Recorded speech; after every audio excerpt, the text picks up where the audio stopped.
નમસ્કાર મિત્રો, સ્વાગત છે તમારું અમારી ચેનલ ગુજ્જુ હેલ્થ જર્નીમાં। મિત્રો, આપણા શરીરની અંદર બે ફિલ્ટર આવેલા છે જે આખા દિવસમાં લગભગ 180 લીટર જેટલું લોહી સાફ કરે છે। આ તમારી કિડની છે જે તમે સૂતા હોય ત્યારે પણ પોતાનું કામ ચાલુ જ રાખે છે।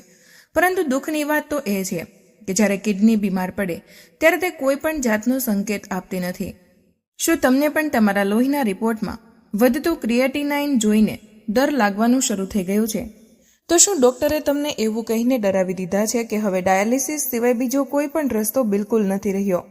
આજે હું તમને એ જ કહેવા આવી છું કે ક્રિએટિનાઇન કોઈ ડરામણું ભૂત નથી, પરંતુ તે તો તમારી કિડનીની મદદ માટેની એક જોરદાર વસ્તુ છે જે તમને એક ચેતવણી આપી રહ્યો છે, જેથી મિત્રો તમે સમયસર જાગી જાઓ। આજે જ મિત્રો આ વિડીયોમાં આપણે એ પણ જાણીશું કે તમારા રસોડામાં પડેલી એક સામાન્ય શાકભાજી તમારા વધતા ક્રિએટિનાઇનને કેવી રીતે રોકી શકે છે, જે કિડનીના ડાયાલિસિસ તરફ આગળ વધી રહી છે તેને તે પાછી લાવી શકે છે અને તમને બચાવી પણ શકે છે।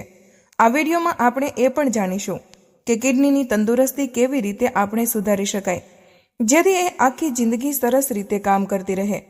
તો ચાલો મિત્રો, હવે આપણે મોડું કર્યા વગર આ વિડીયોની શરૂઆત કરીએ, જ્યાં અમે વૃદ્ધાવસ્થાને વધારે સારી અને આનંદદાયક બનાવવાની વાત કરી રહ્યા છીએ। સૌથી પહેલા આપણે એ શબ્દને સારી રીતે સમજી લઈએ કે જેનાથી આજકાલ આખી દુનિયા ખૂબ જ ડરેલી છે। આ શબ્દ છે ક્રિએટિનાઇન। મિત્રો, આ કોઈ ઝેર નથી, આ તો તમારા માંસપેશીઓ કામ કરે છે તે પછી નીકળતો એક સામાન્ય કચરો છે। જેમ ઘરની સફાઈ કર્યા પછી કચરો બહાર નીકળે છે, તેવી જ રીતે શરીરની અંદરની મશીનરી ચાલવાથી પણ આ કચરો બને છે। હવે આપણી કિડનીનું અસલી કામ શું છે? આ કચરાને પેશાબ વાટે બહાર શરીરની બહાર ફેંકવાનું કામ। પરંતુ જ્યારે તમારી કિડનીના ગળની જેવે ફિલ્ટર નબળા પડી જાય છે ત્યારે તેઓ પર સોજો આવી જાય છે અને આ ફિલ્ટર ખરાબ થવાને લીધે પેલો કચરો લોહીની અંદર જ જમા થવા લાગે છે। મિત્રો, લોહીમાં આ કચરો વધવા માંડે તેનો સીધો મતલબ તો એ છે કે તમારા ફિલ્ટર હવે બરાબર કામ નથી કરી રહ્યા। જ્યારે મિત્રો આ ગંદકી શરીરમાં વધે ત્યારે આપણું શરીર અલગ અલગ ઈશારા આપવાનું હવે શરૂ કરી દે છે, જેમ કે પગમાં સોજો આવી જવો અથવા તો રાત્રે વારંવાર પેશાબ કરવા જવું પડવું, ચહેરા પર ભારેપણું આવવું અને આખો દિવસ થાક લાગવો। આ તેના મુખ્ય લક્ષણો છે। જો મિત્રો તમારા રિપોર્ટમાં ક્રિએટિનાઇન 1.5 કે 2 થી ઉપર બતાવે છે તો મિત્રો આ સમયે દવાઓની સાથે ખાવા પીવામાં મોટો બદલાવ કરવાનો છે। સૌથી પહેલા તમારે તમારા ખોરાક ઉપર જ ધ્યાન આપવું પડશે, કારણ કે આ જ સાચો રસ્તો છે કિડની સુધારવાનો। ઉપાય જાણતા પહેલા એ જાણવું બહુ જ જરૂરી છે કે કઈ વસ્તુઓ તમારી કિડનીને ધીમે ધીમે ખરાબ કરી રહી છે। આપણે હંમેશા દારૂ અને સિગારેટને જ વધુ ખરાબ માની લેતા હોઈએ છીએ, પરંતુ અસલી ગુનેગાર તો બીજી કેટલીક વસ્તુઓ છે જે હું તમને જણાવીશ। સૌથી પહેલા નંબરે આવે છે દુખાવો મટાડવાની પેન કિલર દવાઓ। જો મિત્રો તમે આવી ગોળીઓને આડેધડ ઉપયોગ કરો છો તો મિત્રો તે તમારી કિડની માટે ધીમું ઝેર છે। જ્યારે પણ તમને માથું દુખે છે, શરીર દુખે છે, ત્યારે તરત જ આવી ગોળીઓ ગળી જવાની આદત કિડની સુધી પહોંચતા લોહીના પ્રવાહને ઓછું કરી નાખે છે।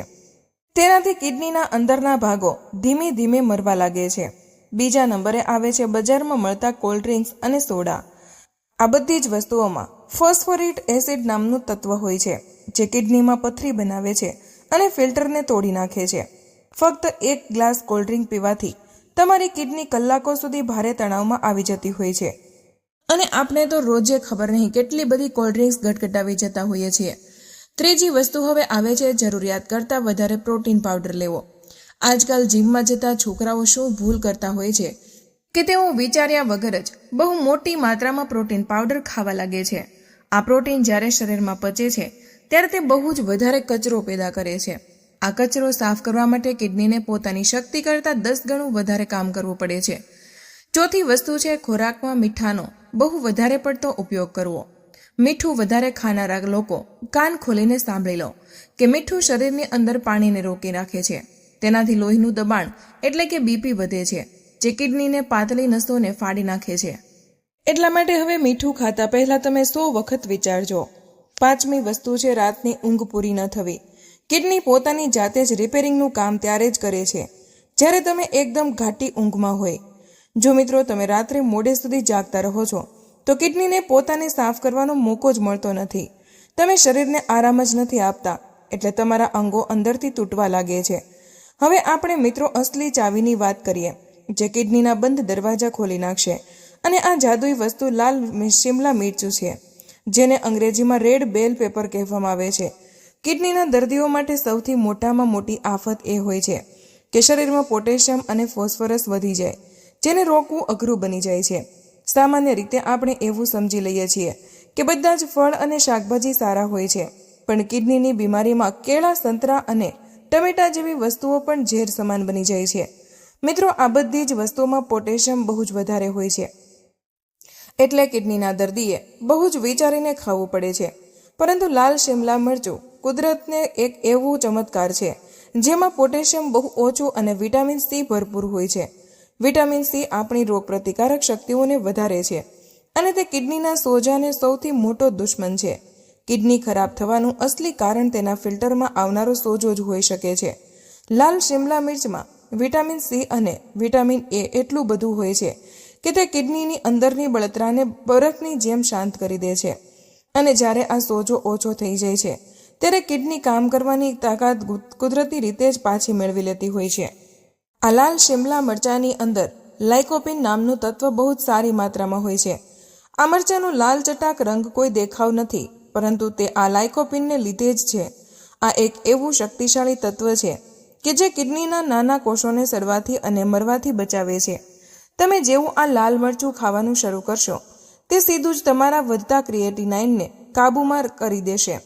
મિત્રો, આનો બીજો મોટો ફાયદો એ છે કે તેમાં ફાઇબર અને વિટામિન B6 બહુ જ વધારે હોય છે. કિડનીના દર્દીઓના શરીરમાં અવારનવાર લોહી ઓછું થઈ જાય છે અને તેમના હાડકાં પણ નબળા પડવા લાગે છે. મિત્રો, આ લાલ શિમલા મરચામાં રહેલું વિટામિન B6 શરીરમાં નવું લોહી બનાવવામાં મોટી મદદ કરી શકે છે. તેની અંદર રહેલા રેસાઓ કિડનીમાં પથરી થતી રોકે છે અને પેટની ગંદકી સાફ કરીને પાચન તંત્ર મજબૂત બનાવે છે. આ શાકભાજી તમારી કિડની માટે એક મજબૂત ઢાલ જેવું કામ કરે છે. આ દેશી ઉપાય ત્યારે જ કામ કરશે જ્યારે તમે તેને સાચી રીતે ખાવાનું શરૂ કરી દેશો.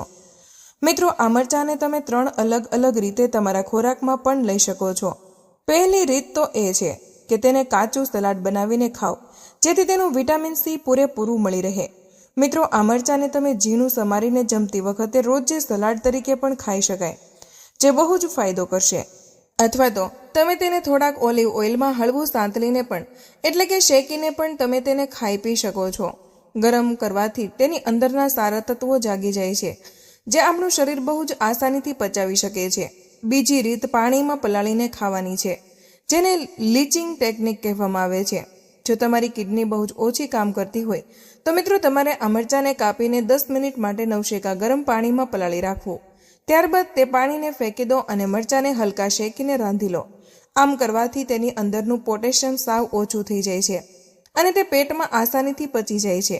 ફક્ત એક શાકભાજી ખાવાથી પૂરો ફાયદો નહીં થાય, પરંતુ તમારે 3 નિયમોવાળા એક ફોર્મ્યુલા પણ માનવો પડશે. જો તમે આ નિયમો પાળશો તો બહુ જ ઝડપથી સાજા થઈ જશો. કિડનીના દર્દીએ બહુ જ વધારે પાણી ન પીવું જોઈએ અને ન તો બહુ ઓછું પાણી પીવું જોઈએ. મિત્રો, જો તમારા શરીરમાં સોજો રહેતો હોય તો તમારે પાણી કેટલું પીવું તે ડોક્ટરને પૂછી લો. પાણી હંમેશા શાંતિથી નીચે બેસીને ઘૂંટડે ઘૂંટડે જ તમારે પીવું જોઈએ. ઊભા ઊભા એકસાથે ગટગટાવીને પાણી પીવાથી કિડની ઉપર બહુ જ મોટો ધક્કો લાગે છે. રાત્રે સૂતી વખતે બહુ ઓછું પાણી પીવું જોઈએ, જેથી કિડનીને આખી રાત આરામ મળી શકે. બીજો નિયમ છે કે રસોડામાંથી તમારે સફેદ મીઠું કાઢી નાખવું અને તેની જગ્યાએ તમારે સિંધવ મીઠું વાપરવાનું શરૂ કરી દેવું જોઈએ. આ સિંધવ મીઠું પણ બહુ જ ઓછી માત્રામાં વાપરવાનું રહેશે.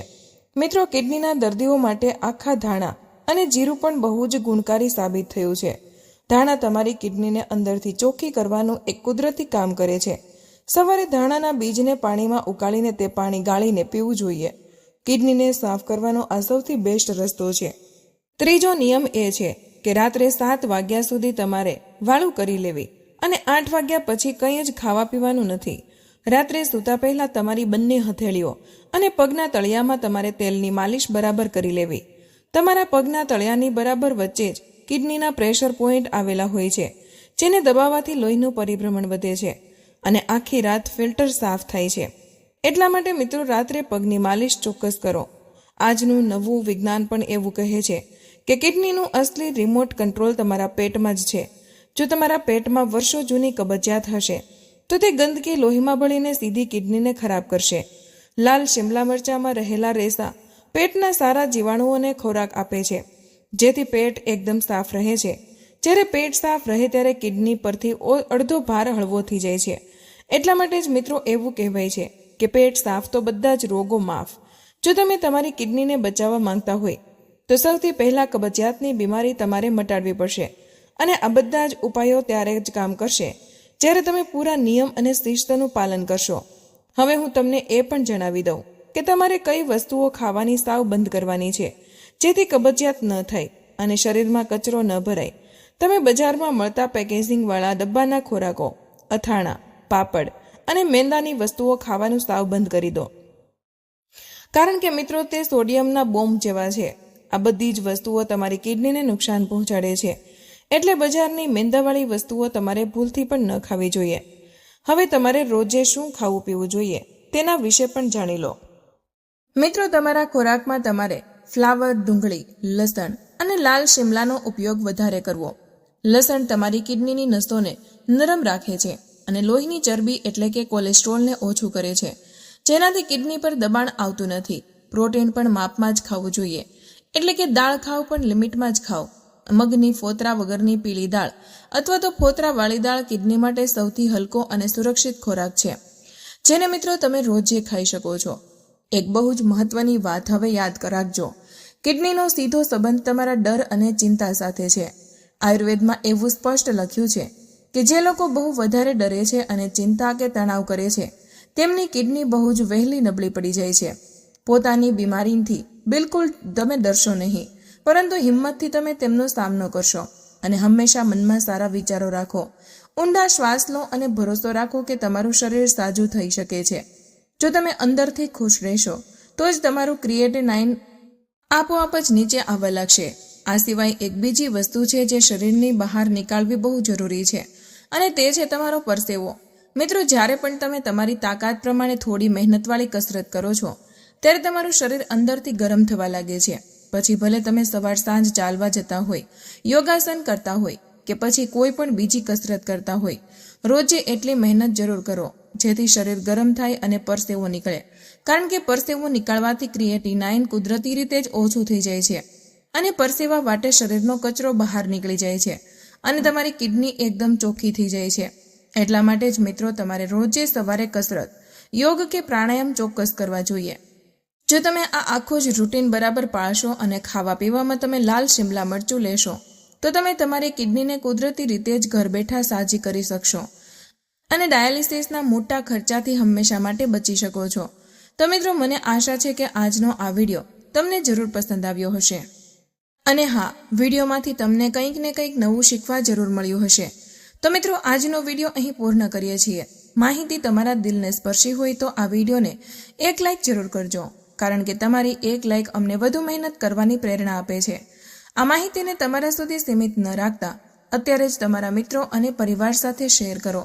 તમારો એક શેર કોઈ માણસને મુસીબતથી બચાવી શકે છે અને તેમના આશીર્વાદ તમને મળશે. આવા જ બીજા સ્વાસ્થ્યપ્રદ અને અસલી નુસ્ખા મેળવવા માટે અમારી ચેનલને હમણાં જ સબસ્ક્રાઇબ કરો અને બેલ આઇકોન દબાવવાનું ભૂલશો નહીં, જેથી કોઈ પણ મહત્વની જાણકારી મિસ ન થાય. તમે ક્યાં શહેરથી આ વિડીયો જોઈ રહ્યા છો તે નીચે કમેન્ટમાં જરૂર જણાવજો. મળીએ એક નવા સ્વાસ્થ્યપ્રદ વિડીયો સાથે. ત્યાં સુધી હસતા રહો, મુસ્કુરાતા રહો અને રોજે કંઈક નવું શીખતા રહો, જેથી તમે રહી શકો હંમેશા સ્વસ્થ.